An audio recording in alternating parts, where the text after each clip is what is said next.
నేను వస్తానండి. గుర్రులు కాసే నా కొడుకే గొడ్డలతో ఏం పనిరా? నువ్వు అసలు పోలీసు నమ్మకం ఏంట్రా? నెత్తి మీద టోపీ ఎదురా?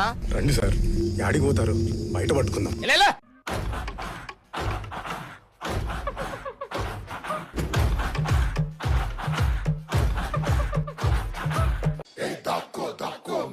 దొరికేశావురా. ఏడు దాచిపెట్టిన సర్కో చెప్పా. నాకు తెలిస్తే కదరా మీకు చెప్పడానికి. పొద్దున్నే బేవర్స్ గాళ్ళు ఎక్కువైపోయారు. చచ్చా, టన్నుకి 50 అవ్వాలంటే వీడికి ఏంది పుష్ప ఇట్టా వచ్చుండవు? వీడి రెమ్యునరేషన్ ఎంత ఫిక్స్ చేసావు? ₹1,00,000. నాకు అదే అమౌంట్ ఫిక్స్ అయ్యి. ఈయనంటే పుచ్చ పగిలిపోద్ది. నేను వస్తానండి.